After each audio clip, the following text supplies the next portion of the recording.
Fã de esportes, boa noite, seja bem-vindo, seja bem-vinda, começando Linha de Passe, neste dia pra lá de especial, essa segunda-feira de muita tensão, muita preocupação por parte de torcedores, dirigentes, quem será que o meu time vai pegar, em que grupo que ele vai cair na Libertadores, na Sul-Americana, quem é bom evitar, quem é melhor confrontar, tudo isso já está definido, você acompanhou com a gente na ESPN4, também durante o Sport Center aqui na ESPN, no Star Plus, o sorteio da Conmebol Libertadores, já temos grupos definidos, a gente vai avaliar cada um deles aqui. Fluminense pegou uma pedreira, hein? Grupinho complicado do Fluminense e a gente vai analisar todos os outros.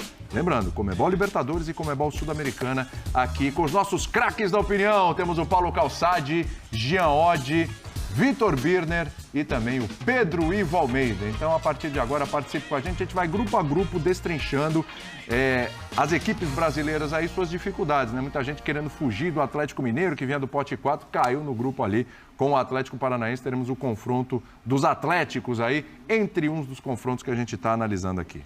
Vamos começar com o grupo A, o grupo do atual campeão, né? O grupo do Flamengo, olha só. O Flamengo vai enfrentar o Racing, que recentemente eliminou o Flamengo numa Conmebol Libertadores, oitavas de final, quando o Rogério Ceni tinha acabado de chegar, tinha acabado de assumir o Flamengo, e aí o Flamengo acabou sendo eliminado nos pênaltis no Maracanã. Terá o Alcas e o Nublense. Jean Oddi, boa noite. Grupinho bem acessível aí para o Flamengo, o Racing aí, talvez pela tradição, peso da camisa e tal, etc., o adversário mais complicado. Tudo bem, gente? Tudo bom? Boa noite, William, boa noite, companheiros. Pois é, né? Acho que o sorteio começou, o torcedor do Flamengo talvez tenha ficado tenso, né? O Racing de cara falou, opa, o que vem por aí, né? O adversário talvez não pudesse ser, né, mais complicado se você olhar para o fato de que não podia ter brasileiros no grupo do Flamengo do pote 2. Aí veio o Racing. Só que depois, em compensação, vieram, né, dois times ali muito tranquilos. Então, você já praticamente começa o grupo com a certeza de quais serão os dois classificados. Sim. Eu acho que... Até com favoritismo para o Flamengo ser o primeiro. Favoritismo, sem dúvida, para o Flamengo ser o primeiro. Eu acho que, assim, Flamengo e Palmeiras foram os dois times, talvez, com os grupos mais acessíveis. O do Internacional também, mas acho que Flamengo e Palmeiras, talvez, os dois mais acessíveis. A diferença é que o Flamengo, ele tem aí duas cartas praticamente fora do baralho já, e também a questão de que é um jogo apenas com uma viagem complicada, né, para o Equador. Sim. Então, talvez, assim, você olha, Palmeiras e Flamengo são os dois mais acessíveis, talvez nesse sentido do Flamengo até mais acessível, talvez o melhor sorteio, e acho que o Flamengo, né, é bom, é importante para o Flamengo nesse momento, porque ele não vive um momento de tranquilidade, a gente não sabe como vão ser as finais do campeonato estadual, mas a gente sabe que qualquer tropeço no início de trajetória da Libertadores pode gerar uma crise, um problema e tal, e acho que, olhando para esse grupo, é pouco provável que o Flamengo se complique. Foi bom ponto que você tocou, porque é um time que está se acertando ainda com algumas dúvidas com relação ao que o Vitor Pereira tem feito. Pegar um grupo, vamos colocar aquela palavra clichê, né, mais acessível, pode ser bom para o Flamengo nesse momento. Estreia contra o Alcas, inclusive, fora de casa. Tudo bem, Pedrão? Tudo bem, um abraço a você, Calça, Jean, Birner, fã de esporte com a gente aí desde cedo nesse sorteio. Eu acho que o grupo do Flamengo, para usar o termo que você colocou, ele é acessível pelo que o sorteio apresentou ao Flamengo, e o grupo do Palmeiras é acessível pelo trabalho que o Palmeiras tem. Porque o Flamengo no grupo do Palmeiras, eu acho que a conversa aqui seria outra. Porque você está falando de Bolívia, de altitude, você está falando de costume de Barcelona nas recentes Libertadores, você está falando de Cerro Porteño, aí não tem fase. Eu acho que é sempre um jogo chato você estar no Paraguai.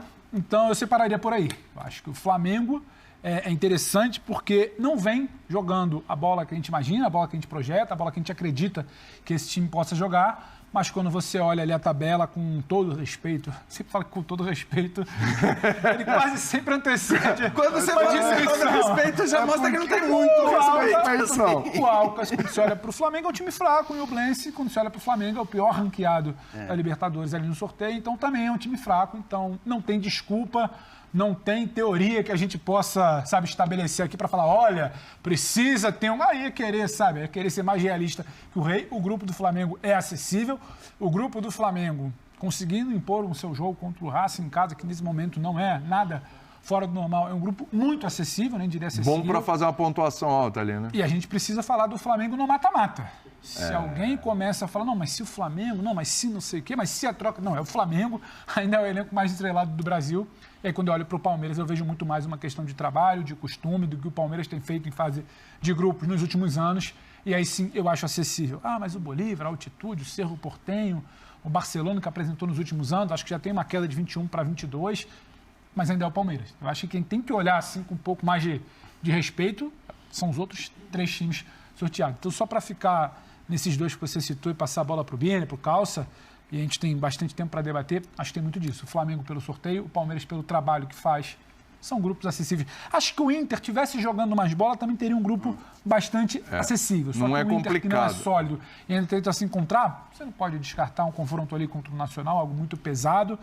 Metropolitano, Independente de Medellín, acho que talvez no pacote não é dos piores sonhos que o dirigente do Inter, a torcida do Inter e o elenco do Inter poderia pensar, mas falta ainda talvez a gente enxergar um pouco mais de futebol, de bola, enxergar talvez, para pegar o exemplo de ontem, que eu não achei um momento ali do primeiro tempo, essa tragédia toda, apesar da eliminação, falta enxergar um pouco mais disso para a gente falar que pode ser um grupo interessante também. Lembrando que Flamengo e Palmeiras estão envolvidos ainda nas decisões dos estaduais. Você citou o Inter não queria estar fora, mas está fora, então agora foco ali, nesse momento, na Libertadores. Já passo a bola para o Birner e para o Calçade, porque o Marcos Braz conversou com a nossa equipe, com o André Plihal, também com o Cícero, e a gente vai ouvir o dirigente do Flamengo. Vamos lá.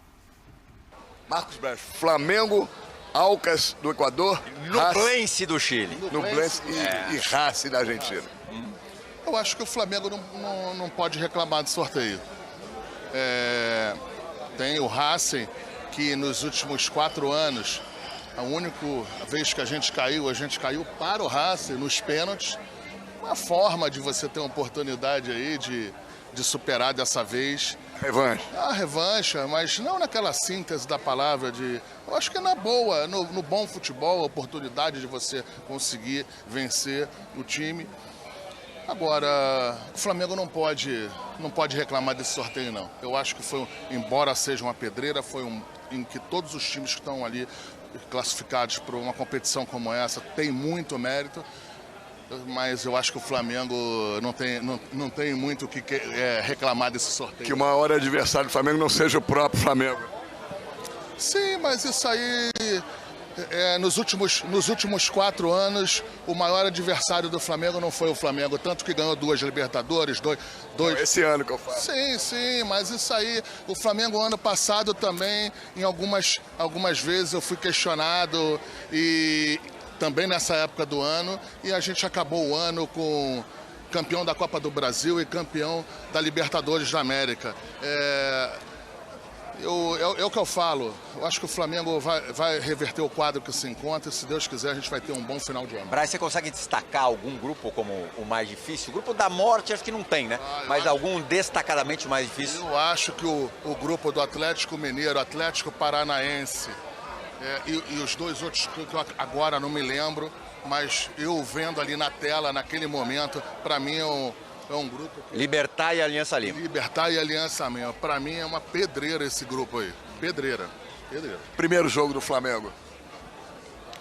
Tem o fato do desconforto, era aquilo que eu estava conversando com vocês antes. A gente torcia para ser uma situação diferente, mas vamos ser Equador contra o Alcas. E aonde é com altitude? Quito, em altitude. Não só altitude, 6 horas de viagem. Em termos de deslocamento e altitude, talvez logisticamente falando seja o mais difícil. Sim, é muito ruim, muito desconfortável, ainda mais estando no meio das finais. Mas parece que o Fluminense também tem essa dificuldade, vai ter que se jogar com o Sporting Cristal, se não me engano. Lima. Enfim, é pedreira também. Senti um sorriso ali, viu, Vitor Birner? Tava sorrindo, Braz, isso aí. Sorridente, a chance ainda de dar um troquinho no Racing e tal. Tá otimista, tá bom. Também não vai estar chorando com um grupo desse, né? Aí é demais, né? Tudo bem, Birner? Tudo bem, William. Boa noite a você, ao Jean, ao professor Calçado, ao Pedro, aos fãs do esporte. Tem que sorrir mesmo com esse grupo. Vamos ser bem diretos aqui, não vou ficar, não sei o quê. O Racing, que é a maior ameaça, tem como titular, por exemplo, o Jonathan Gomes. Aquele mesmo jogou no São Paulo e no CSA. Não faz uma campanha ruim no Campeonato Argentino, quarto lugar. Tem o Fernando Gago como técnico, tem 38 vitórias, 16 empates e 16 derrotas. Só conferir para não falar do bebê, é isso mesmo, está desde 2021. É uma equipe que vai competir, que tem a torcida fanática, que tem a tradição. Mas dentro do mundo hoje do futebol argentino, que é o futebol sem investimento, é um futebol onde o Boca, que também está na Libertadores, tem um time muito comum e aí precisa de aspectos mil. E hoje em dia não entram mais em campo as questões extra-gramado, a tensão fora, os problemas enormes de arbitragem que podiam haver, porque as coisas mudaram na Libertadores e ficaram muito mais fáceis para quem tem times mais técnicos, mais capazes.